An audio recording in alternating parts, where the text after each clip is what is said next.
This is an extract from the Leader Coronavirus Daily podcast by the Evening Standard and hosted by me, David Marsland. To hear the whole thing, search for it on your podcast provider. In an exclusive interview with the Evening Standard, the Director of Public Health England, Kevin Fenton, warns curfews could be imposed in London to combat a feared second surge in coronavirus cases. If it's like the one in Bolton, that could see places like pubs and restaurants close to customers after 10 p.m. He also says demand for testing is outstripping capacity, with 150,000 a week being carried out in the city. Our editorial column says it's a worrying time.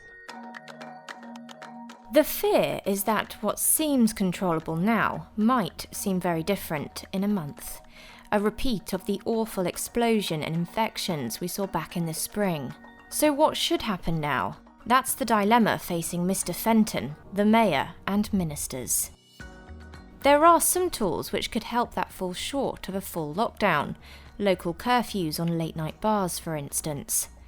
But in a city as big and joined up as London, local lockdowns can't really work. One thing that's essential is knowledge of what is actually going on, and for that we need quick and easy testing. Instead, the system for booking tests is imploding. The truth is that we cannot yet know what will happen next with the virus in London, only that our success in beating it once does not mean the battle is over. The Evening Standard's health editor Ross Lydall has been investigating the cause of the chaos in testing. He's with me now. Ross, what's really been happening? From what we now can establish, the problem with testing doesn't simply relate to the number of swabs that are being made available to people who turn up. Obviously, we know about the difficulty of actually booking a test online and then people turning up at drive-in or walk-through test centres and being told that the centre is shut and they have to go away. It now appears that the reason that this is happening at the test centres is that many of these are directly linked to what are called Lighthouse Laboratories, which are essentially sort of arm's length mega labs that were set up by Matt Hancock back in April. And when these laboratories essentially start to run out of capacity, the problem is then being funneled back down the system to essentially prevent more people taking tests, to prevent these swabs then having to be sent to the labs to be processed because they can't process enough of them in time. Are there other labs available though? Yes, there are. And this is the great mystery. I started looking into this yesterday and it's really quite a minefield in terms of how the NHS and other organisations do laboratory testing. So, of course, much laboratory testing was happening way before COVID was even heard of. And that was, for example, standard blood tests you'd get sent to by your GP to check whether you had diabetes or all manner of conditions and so on. So basically, the system that existed in the NHS prior to these Lighthouse labs and prior to COVID had largely evolved so that in London there's basically two big what are called joint ventures, one in the north of the city and one in the south. Separate to these, we also have about 10 or so Public Health England laboratories. We also have what would be fairly described as small labs, which may be very small testing units alongside largely private hospitals, but which would basically do sort of blood tests and are not able to do COVID tests because COVID tests are much more difficult to do.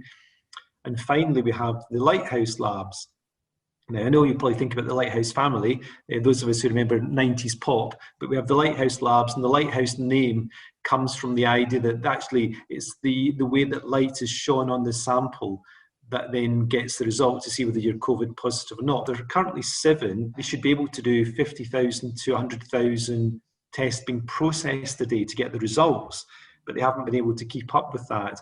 Hence the problem as well that people are not able to get the results quickly. Is part of the reason they're not able to keep up with that simply down to staffing? We think so. We think it's a combination of staffing because these Lighthouse labs were initially staffed in sort of April, May time by university researchers and tech sort of boffins, if you like, who weren't doing their normal job because all normal sort of science and medical research was put in abeyance to concentrate on COVID.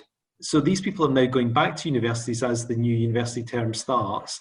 The second point is that there also seems to be, again, a shortage of the chemicals that are needed to put on these swabs to actually discover whether there is virus in the swab or not, the so-called reagents. And the third thing is what's been raised today by a doctor who is a member of the Royal College of Pathologists, which is the sort of structural problem that these sort of biomedical scientists, there simply aren't enough of these clever people in the country to carry out the testing, and that the idea you can train somebody up in a matter of weeks to do this and to work out what to put on a swab to work out if you've got COVID or not, it's simply not easily done, and there aren't enough people to do it either. So it's a combination of a shortage of people, either because of diverting back to the normal job, that they never existed in the first place, or there's not enough chemicals at present to actually test the samples. The Department of Health says that it's continuing to increase lab capacity. Is there enough capacity already perhaps available to them to get more testing done? Well, there is enough capacity if you add the NHS labs and the Lighthouse labs together, we think, because in the last 4 days on the famous coronavirus dashboard, the Department of Health or Public Health England, whoever oversees it, has not published the actual total capacity for what's known as Pillar 1 and Pillar 2 tests, which are namely the number of tests they're able to carry out for people in hospital and the number of tests they're able to process from people in the community, as in the drive-in centres and the walk-through centres. So it's a secret. There's bizarrely this level of secrecy going on now because these Lighthouse labs are arm's length bodies. They're not actually disclosing, even to MPs, how many tests they're doing. Questions have been asked in Parliament, asking the department, how many tests can we do? And they're not getting the answers. What the NHS side of the lab testing system is saying is that at present, because there are far fewer people in hospital with COVID, they are carrying out fewer tests, and they do have some capacity, probably about 40,000, or the capacity to do about 40,000 tests a day. That's not being used just now. They don't expect that capacity to remain in the next few weeks, as the numbers are expected to rise exponentially as things spread. As we know just now, that it's largely older teenagers, university-age students who are spreading this like wildfire, and soon we'll be getting into the 60, 70-year-olds who are highly at risk and will end up in hospital. So the hospital capacity will be taken up soon, but there is extra hospital capacity just now. Search for the Leader Coronavirus Daily on any podcast provider to hear more from the podcast.